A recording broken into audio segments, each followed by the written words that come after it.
Margus Nõlvak, 41-aastane, 14 aastat abielus ja 4 lapse isa. Hetkel töötan Tele2-s tegevjuhina, aga juhiametit olen pidanud juba 17 aastat. Mind ajendas karjääripööret tegema see, et ma avastasin, mis on minu kirg ja minu kirg on inimesed. Et kui minu esimene kõrgharidus oli keskkonnaalane, siis hiljem magistrikraadi ma omandasin personali valdkonnas.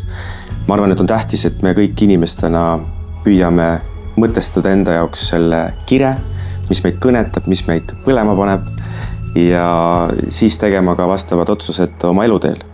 Minorist ma kindlasti sain juurde väga palju teoreetilisi teadmisi, lisaks praktilisele juhikogemusele, mis mul varasemalt juba on olnud.